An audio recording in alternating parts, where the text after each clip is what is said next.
Doctor Shyamaprasad मुखार्जीनि मांथं कायनानि बागै हलंथाय गायखा तै हामथाय रैखा आगरतला टाउन हल हलंथाय गायरेखा हास्टेनि मन्त्री अग्रा प्रोफेसर डॉक्टर मानिक साहा मानजाखा बीजेपी प्रदेशनि कासपु एमएलए अभिषेक देवराय आगरतला म्युनिसिपल कर्पोरेशननि मेयर एबा एमएलए दीपक मजुमदार नखबै जुदा जुदा आदंग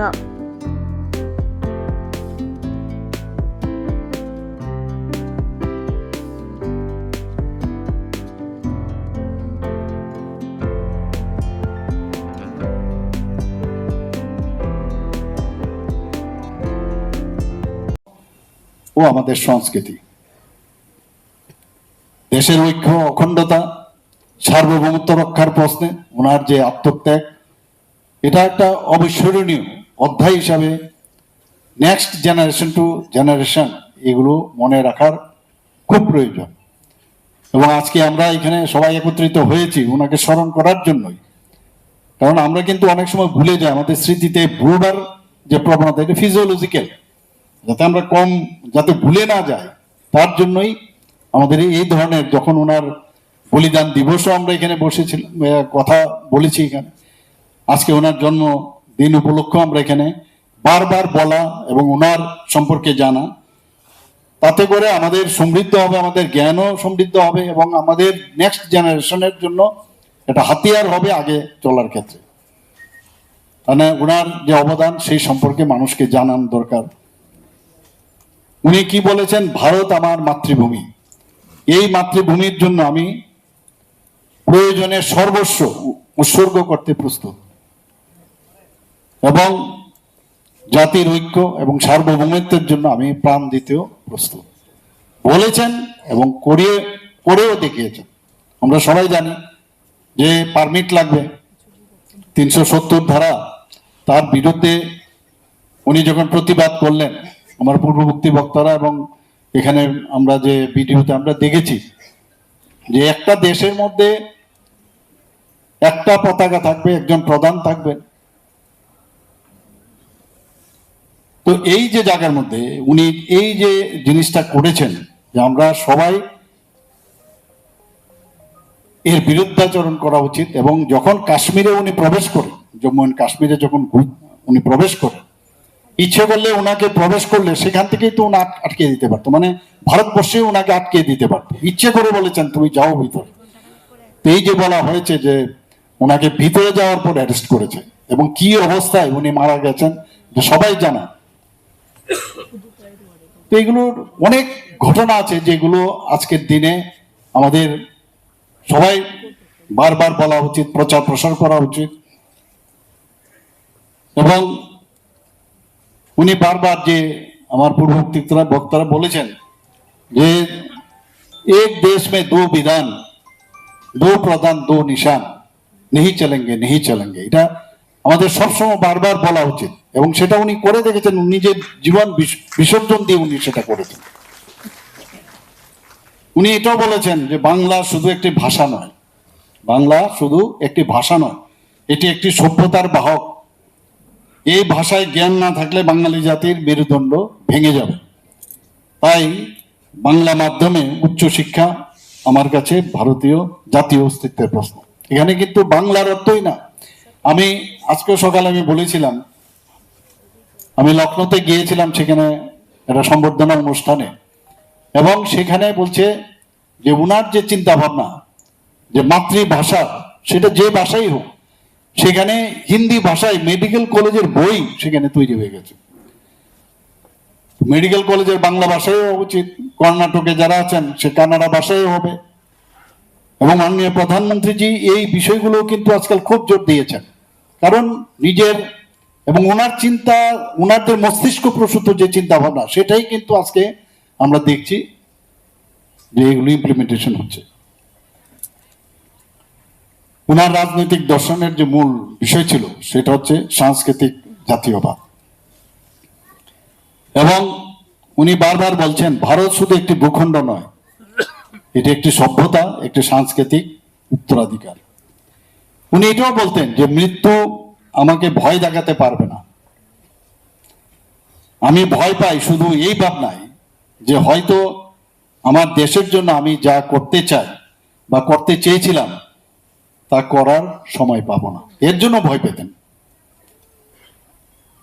এরকম একটা ইতিহাসের পাতা, একটা বিশুদ্ধ চরিত্র আমি বলবো, যে সত্যি এক এক সময় আমরা যখন চিন্তা করি, ইচ্ছা করলে উনি তো আয়েশ করে জীবনযাপন করতে পারতেন।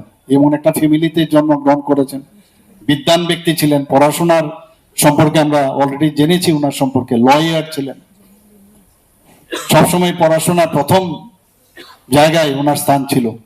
তারপরেও দেশের জন্য, দেশের অখণ্ডতার জন্য উনি বলিদান হয়েছেন কিভাবে সবার জানা।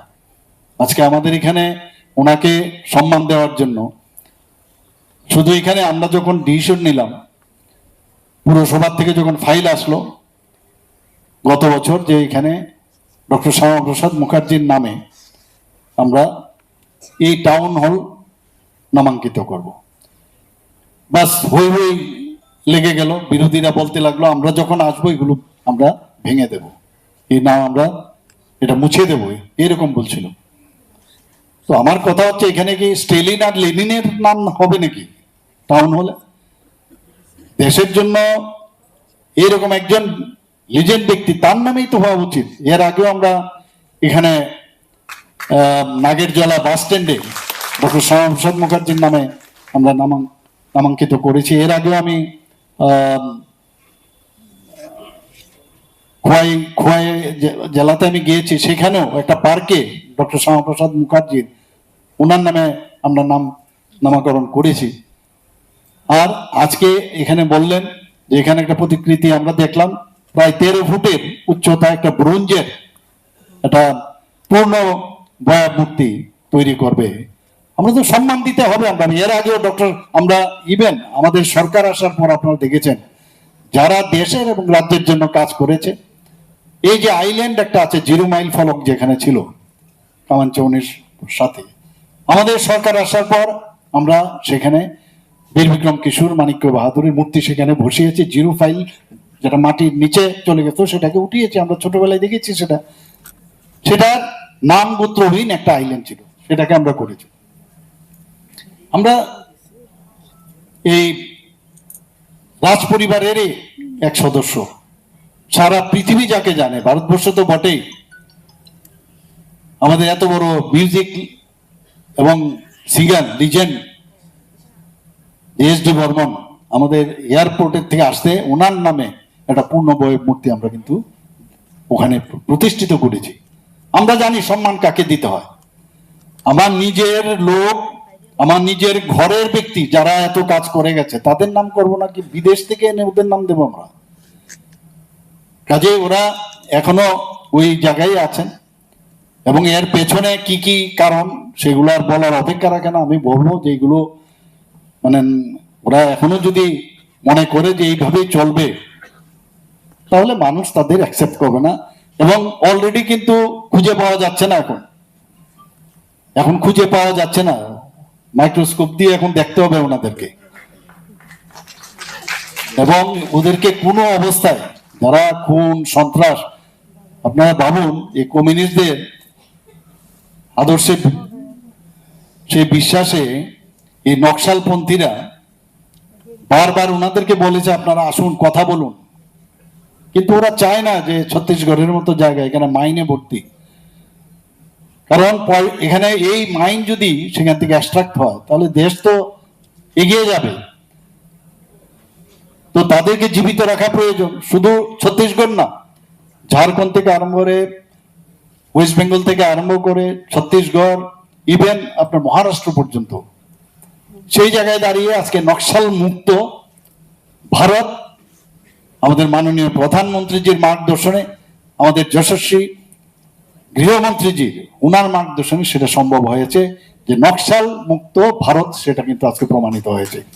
কত লোকের মৃত্যু হয়েছে, নর্থ ইস্টার্ন জন্য একই অবস্থা ছিল। আচ্ছা, টেররিস্ট ফ্রি ত্রিপুরা হয়েছে। তো উনারা তো এই চিন্তায় আছেন।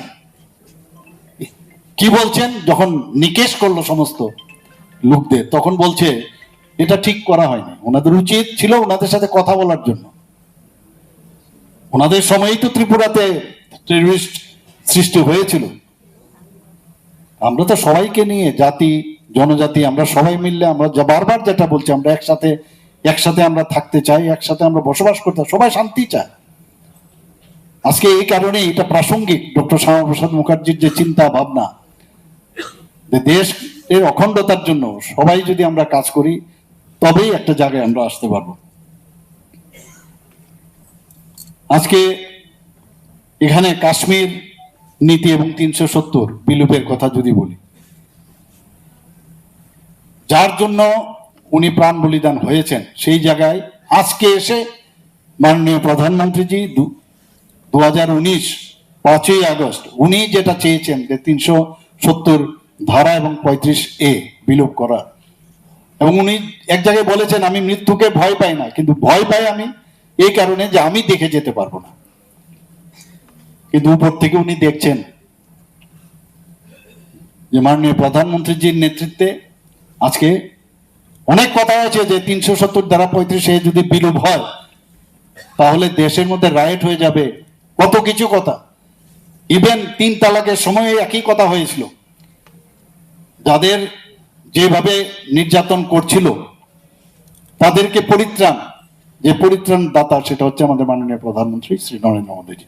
এই যে বিষয়গুলো একের পর এক করে গেছেন, আজকে উনি দেখছেন যে যেভাবে আজকে এই 370 ধারা এবং 35A বিলোপ করেছে, আজকে কাশ্মীরে সবাই খুশি, সবাই আনন্দিত। ওখানকার আমরা এর আগে আমরা কথায় কথায় আমরা যেতাম কাশ্মীরে, শ্রীনগরে আমরা সবাই গেছি, জম্মু ও কাশ্মীরে। আজকে এত বছর ধরে দীর্ঘ সময় ধরে সেখানে টেররিস্টদের কি অবস্থা ছিল, পাকিস্তান মদতপুষ্ট টেররিস্টরা,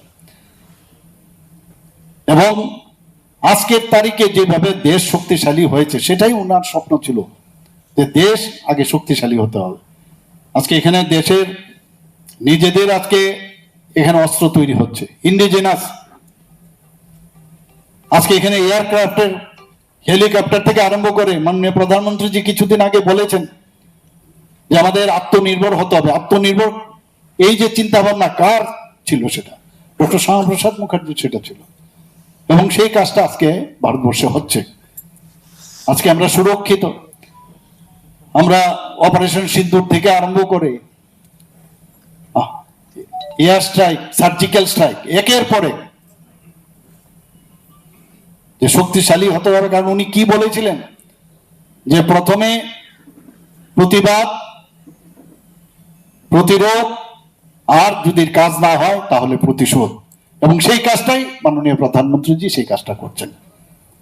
আজকে এর জন্য আমাদের নিজেদেরও যে আমরা একটা সেফ হ্যান্ডের হাতে আমরা আছি। আজকে সিএ নিয়ে অনেক কথা হয় অনেক সময়, এটা ডক্টর শ্যামাপ্রসাদ মুখার্জি যারা ইস্ট পাকিস্তান বা ওয়েস্ট পাকিস্তানে যারা বা আফগানিস্তানে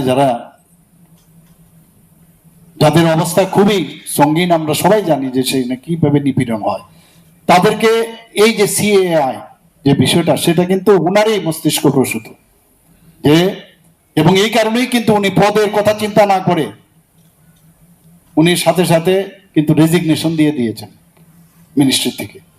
পদের চিন্তা করেনি যে এই আমাদের যারা হিন্দু, আমরা খ্রিস্টান বা সংখ্যালঘু যারাই আছেন এই পাকিস্তান, আফগানিস্তান এবং বাংলাদেশ, সেখান থেকে তাদেরকে আমাদের নিরাপত্তা দিতে হবে, এবং সেই কারণেই সিএ আইন হয়েছে। তো এই যে প্রাসঙ্গিক, আমি এই কারণেই বললাম যে ওনার যে চিন্তা ভাবনাগুলো কিন্তু আজকে সেগুলো হচ্ছে এখানে। আমরা এখন কি বলছি, আমরা যে ভোকাল ফর লোকাল, মানে আমাদের সেলফ রিলায়েন্ট হতে হবে, আমাদের নিজেদের আত্মনির্ভর ভারত, আত্মনির্ভর ত্রিপুরা হতে হবে। 2047-এ আমাদের শ্রেষ্ঠ ভারত, শ্রেষ্ঠ ত্রিপুরা বা শ্রেষ্ঠ রাজ্য হতে হবে। তো সেটা করতে গেলে আমাদের তো নিজেদের এই ইন্ডিজেনাস যে প্রোডাক্ট সেগুলো যদি আমরা নিজেরা না করি তাহলে তো বেশিরভাগই আমরা বিদেশ থেকে আমাদের আমদানি করতে হবে। এখন আমরা রপ্তানি করতে যাচ্ছি, এখন প্রচুর রপ্তানি হচ্ছে, এখন প্রচুর। ইভেন আমরা যেসব এয়ারফোর্সেরই হোক, আর্মিরই হোক, নেভেলের ইত্যাদি আমরা বাইরে এখন কিন্তু এক্সপোর্ট করছি এখানে। তো মেক ইন ইন্ডিয়ান যে স্বপ্ন উনারই দেখানো পথ সেটা হচ্ছে। আজকে আমরা দেখেছি যে আমরা যেভাবে এই ডক্টর শ্যামাপ্রসাদ মুখার্জিকে স্মরণ করছি, আমরা জানি যে কলকাতার যে অন্যতম প্রধান বন্দর, আমরা সবাই জানি, সেটাকে মাননীয় প্রধানমন্ত্রী শ্যামাপ্রসাদ মুখার্জি পোর্ট নামে সেখানে নামাঙ্কিত করেছেন। শুধু তাই না, জম্মু ও কাশ্মীরের চেনানি নাসরি টানেলটির নামকরণও ওনার নামে করা হয়েছে। তো এইভাবে আমরা যদি সম্মান দিই এক একজন লিজেন্ড ব্যক্তিকে, তাহলে আমার মনে হয় এটা আমাদের কর্তব্যের মধ্যে পড়ে যে এখানে যে একটা হসপিটাল হচ্ছে, আমাদের যে আরবান হসপিটাল, আমি প্রথমে ওনাকে বলেছিলাম যে যা যা ইনফ্রাস্ট্রাকচারের যা যা দরকার আমাদের সিস্টেম স্টেট গভর্নমেন্ট থেকে দেওয়ার ব্যবস্থা করবো আমরা। ডক্টর থেকে আরম্ভ করে আদার অ্যালাইড যারা আছেন তাদেরকেও আমরা দিচ্ছি, এখানে ওনারা পরিচালনা করবেন। এবং সময়ও চেয়েছে খুব সম্ভব 12 তারিখ সেটার ইনোগ্রেশন হচ্ছে, এবং ওনার নামেই যে ফাইলটা আসছে, আমার কাছে এখনো আসেনি, কিন্তু আমি পত্রপত্রিকায় দেখেছি অলরেডি, উনিও বলেছেন সেটা আসলে আমি মানে সাথে সাথে সেটাকে আমি অনুমোদন দিয়ে দেবো, আজকেই আমি দিয়ে দেবো, যেহেতু আজকে আমাদের ওয়ার্কিং ডে। তো আজকের দিনে আবার এখানে যারা উপস্থিত হয়েছেন, দীর্ঘ সময় ধরে আপনারা বসে আছেন, এবং আজকে এই 125তম ডক্টর শ্যামাপ্রসাদ মুখার্জির জন্ম শতবার্ষিকী উপলক্ষে সবাইকে আবার হার্দিক অভিনন্দন জানিয়ে আমার কথা বলা শেষ করছি। নমস্कार, जय हिंद, भारत माता की। इस रथ यात्रा के पावन अवसर पर स्वर्ण कमल ज्वेलर्स लेकर आया है स्वर्ण वर्षा 1 जुलाई से 25 जुलाई तक। अपना पुराना गोल्ड उसकी प्योरिटी के हिसाब से कंप्लीट वैल्यू पर एक्सचेंज कीजिए। पाइए गोल्ड ज्वेलरी के मेकिंग चार्ज पर 30% ऑफ और डायमंड ज्वेलरी के मेकिंग चार्ज पर 100% ऑफ। हर परचेज पर अशोर्ड गिफ्ट्स भी, और सिर्फ बिल अमाउंट का 25% पे करके अपना गोल्ड रेट आज ही बुक कीजिए। तो इस रथ यात्रा खुशियों के साथ बचतों की भी हो। स्वर्ण वर्षा, स्वर्ण कमल ज्वेलर्स, विश्वास, गुणवत्ता और बेहतरीन डिजाइन का नाम। Terms and conditions apply.